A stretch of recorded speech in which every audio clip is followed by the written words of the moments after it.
Los antiguos egipcios llamaban a su país Kemet, es decir, la Tierra Negra, para diferenciarlo del desierto que lo rodeaba, o de Red, la Tierra Roja, que ocupa el 90% del país. La Tierra Negra no era otra cosa que el fértil limo que el Nilo depositaba durante la inundación anual, hasta donde podían llegar sus aguas. Para los egipcios, esto señalaba la llegada del dios Hapi, el dios del río, quien traía consigo riqueza y prosperidad. El caudaloso Nilo forma a su paso un inmenso y fértil valle. La zona sur recibe el nombre de Alto Egipto. Tras un trayecto de unos 6.000 kilómetros, el río, a medida que se acerca al mar, se subdivide en diversos brazos, que los griegos llamaron delta, por la semejanza con la letra de su alfabeto. Es el Bajo Egipto. Al este del río se extiende el montañoso desierto oriental, que desciende hasta el Mar Rojo.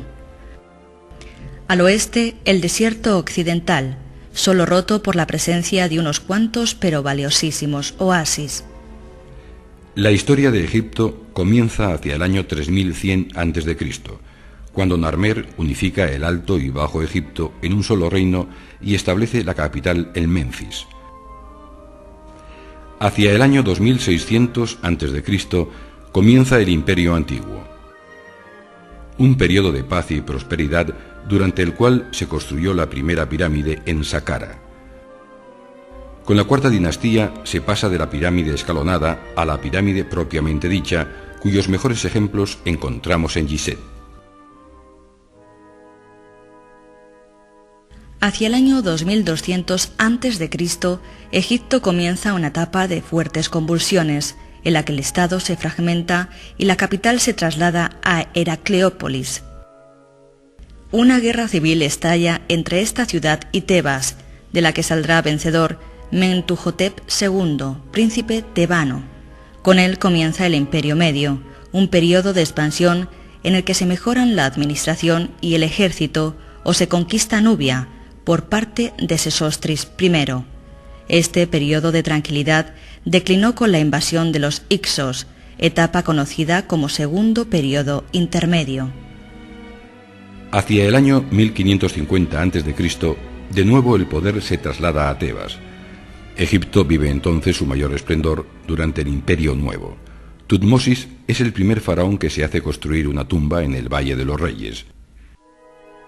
Su hermana Hatshepsut sube al trono y manda levantar el templo funerario de Deir el-Bahari. En el exterior, Egipto vive días de gloria. Tutmosis III conquista Siria y Amenofis III entabla relaciones con Babilonia y Mitanni. Seti I lucha contra libios, sirios e hititas, mientras Ramsés II, el más glorioso de los faraones del Imperio Nuevo, se enfrenta a hititas en Cadés en el año 1274 a.C. y firma un tratado de paz que confirma su dominio.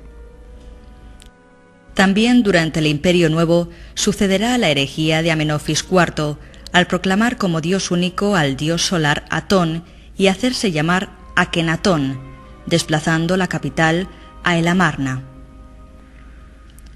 Tras su muerte, Tutankamón abole el culto y devuelve la capital a Tebas.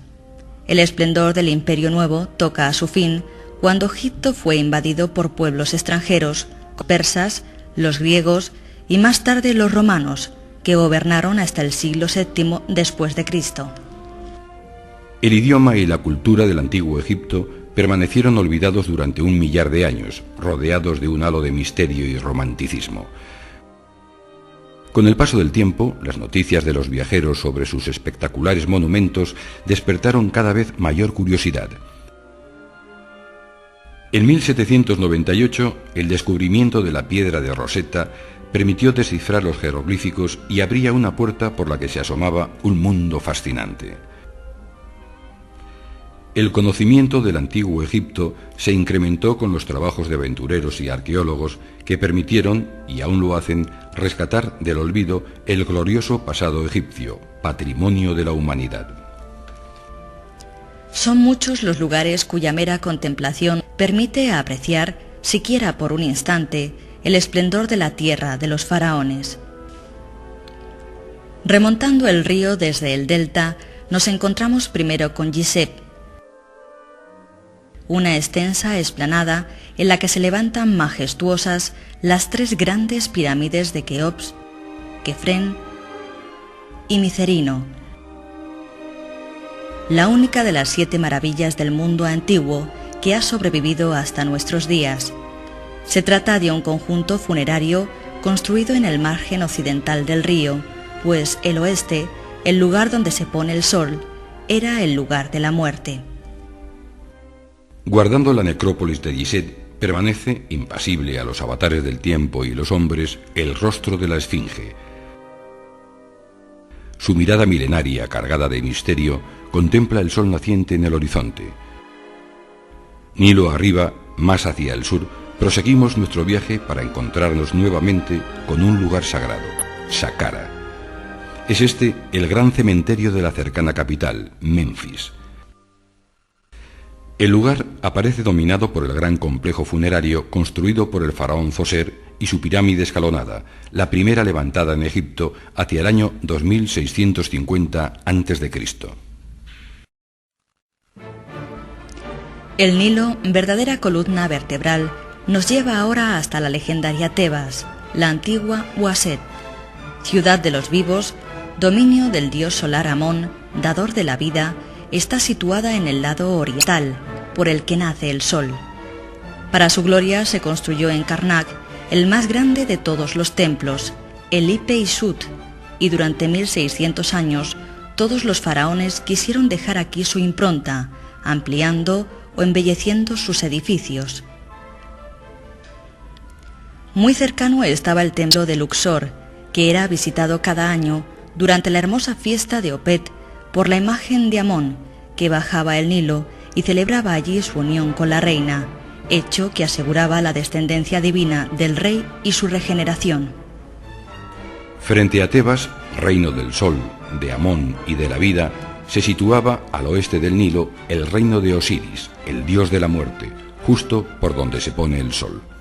Aquí, entre el Nilo y la montaña, muchos faraones ordenaron que les fuera construido un lugar para la otra vida, un castillo de millones de años, templo recordatorio para la celebración de su culto. Los valles de los reyes y de las reinas guardan en sus numerosas tumbas, decoradas con vivos colores, los secretos de sus moradores, profanados ya desde muy antiguo por la ambición y la curiosidad. Aquí se encontró la majestuosa tumba de Tutankamón y su maravilloso tesoro que había de acompañar al joven faraón en la otra vida. También al oeste del Nilo se hizo construir la reina Hatshepsut su propio templo funerario, en Deir el-Bahari, hacia el año 1466 a.C., llamado por los egipcios Geser-Geseru, el sublime de los sublimes. Prosiguiendo viaje Nilo arriba, llegamos a Edfu, el reino de Horus, el dios halcón. En el año 237 a.C. se inició la construcción de su gran templo, sobre otro precedente.